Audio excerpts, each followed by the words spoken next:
You know, I was going to go ahead and just do the whole deal and saddle up, but I think I'm actually just going to ride bareback on him.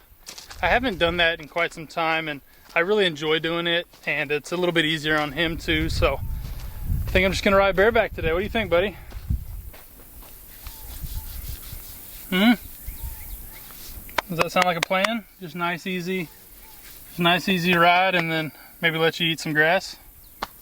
I think it's a good plan.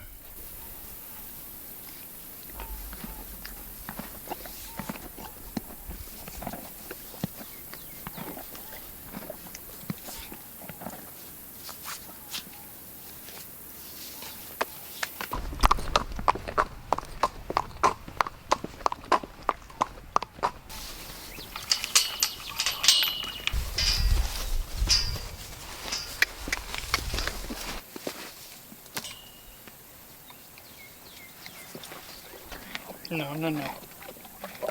Oh.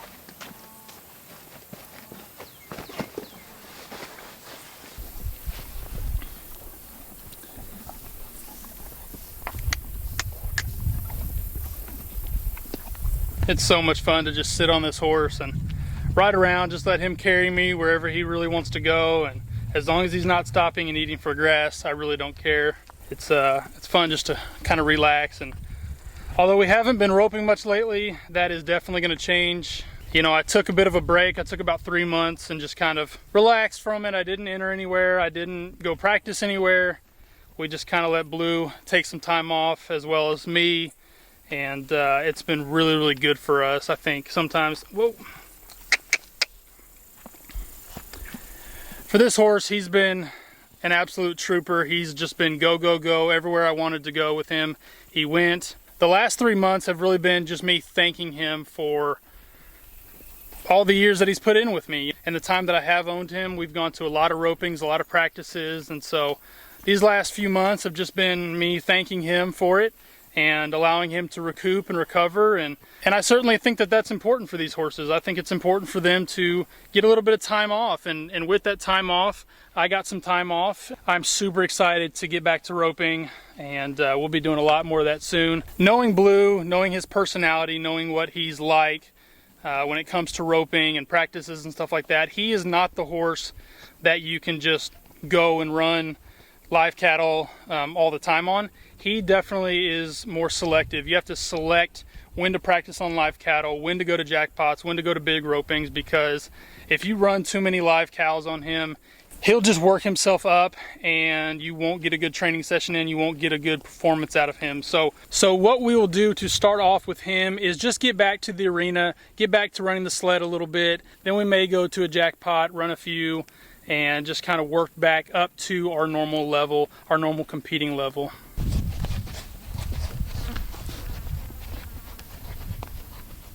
I think that's about enough of our training for today.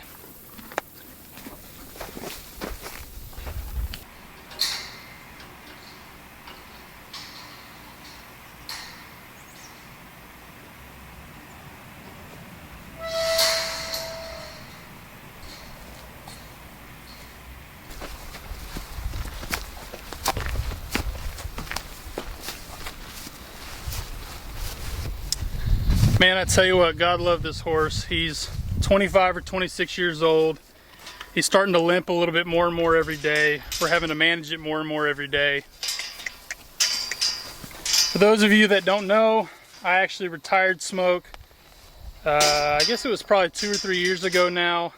About a year after, maybe 2 years after I bought him, he started having some problems, some complications in his left knee. Just some old scar tissue, some arthritis that was building up and really starting to pain him. And so we just decided to retire him, and that's been the greatest decision that we've ever made. He is starting to hurt a little bit more. He is starting to limp a little bit more, and we're really having to manage that. But this really has been the best retirement for him, and we're just so happy that we've been able to give it to him.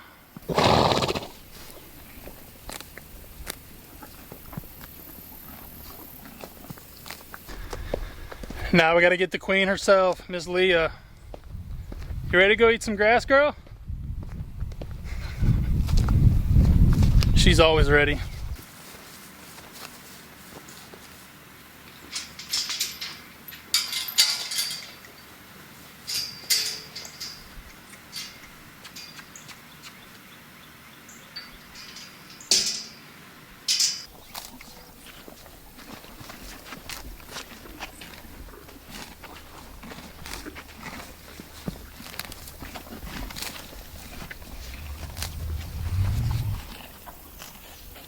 You know, out of all the horses that we have, I think I'm most impressed by Leah. She's come the furthest out of any horse that we have. Blue and Smoke have both been ranch horses. They've been used a lot. They've been kind of put into different scenarios, and they've been kicked out into turnouts at night, and they've been stalled up in different places and just kind of thrown everywhere, as it tends to be whenever you do the stuff that we like to do. But Leah has had a very structured life her entire life. From the time she was real tiny till essentially when Maddie retired her, she's been in a very structured training program, and until we brought her home, that's all she knew. But she has really relaxed since she's gotten here. She's been introduced into scenarios that she would have never experienced in her life, and at an old age, that's sometimes hard for horses, you know. And it's kind of like the saying, old dogs learn new tricks. Well, it's the same that can be said in the horse world, and I think she's done a fantastic job. Like, take for instance over here. She's never been turned out with other horses, right? Smoke's over there, Blue and Leah are right here. She's never been able to do this her entire life, and now it's to the point where we can just kick her out and let her really just do whatever she wants to do, and she enjoys having the boys around, and she loves them, and I'm just really impressed by this horse and how far she's come.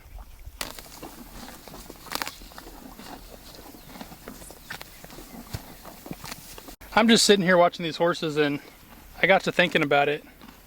You know, there's 60 years worth of horses standing here. Leah's 20, Blue's 15, and Smoke's 25. That's 60. I gotta get some younger horses in here. And for those of you that are wondering, yes, getting colts, getting some younger horses in our string is definitely in our plans. I really want to train some really good rope horses, some really good cow horses, and some great ranch ponies. Here shortly, when we get new facilities set up, we will absolutely be bringing on some younger horses and teaching them the ropes. No pun intended.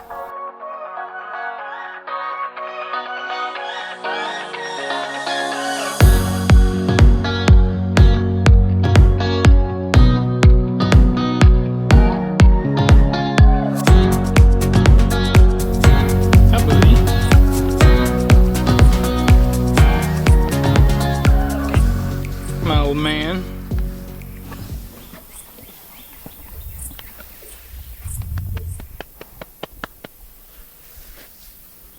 Oh boy.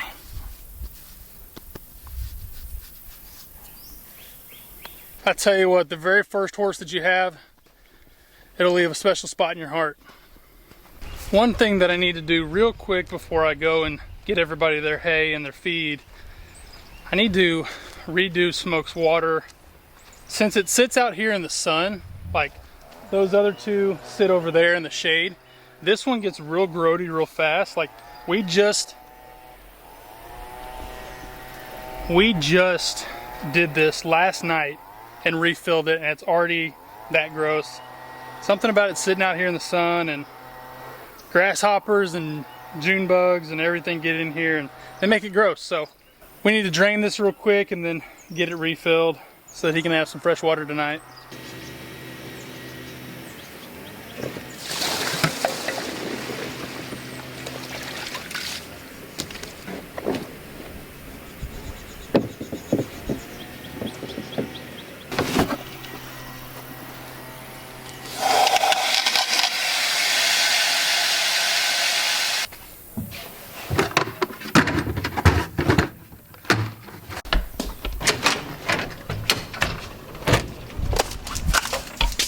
Hi, buddy.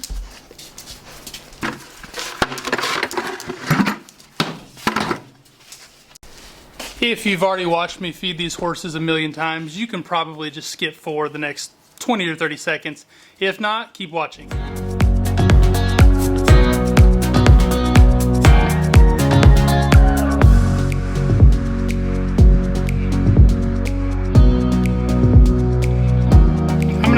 and give Smoke a little bit of bute tonight. We don't bute him every night, but as his arthritis, as his knee is starting to get a little bit worse, we just, every once in a while, we'll just give him a little, come on camera, we'll just give him a little scoop of bute. It smells like orange. It's delicious. Not that you should try it, but it does smell like oranges.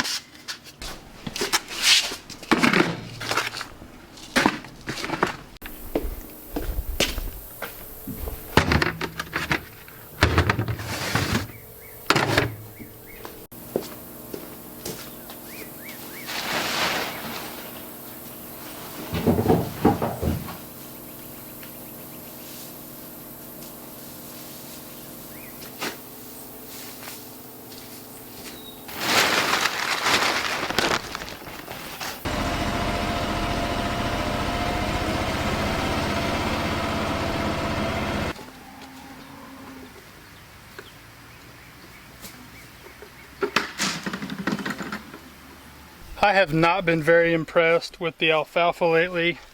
We've had a lot of stems in it the past couple of times, and like, for instance, this was yesterday's hay.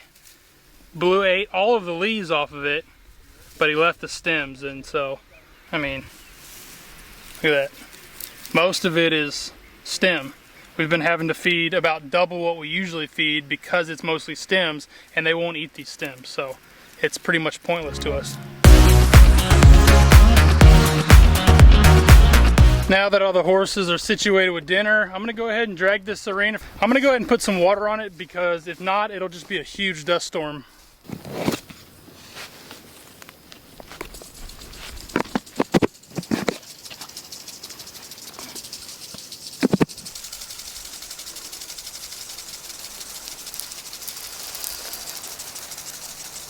We're gonna give that a good solid, I don't know, 10 minutes or so.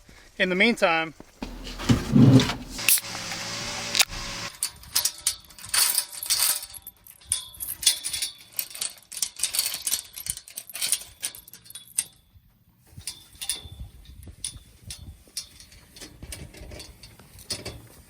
I don't know if this is smart or stupid, but typically we have a ball hitch that we hook this drag up to, but since I don't have one, we're just gonna set it on there. I hope it works. I hope it doesn't fall off, but I really don't want to go back to the house and get a ball hitch, so we're gonna try to make do. Looks like it works. We're gonna drag this bad boy.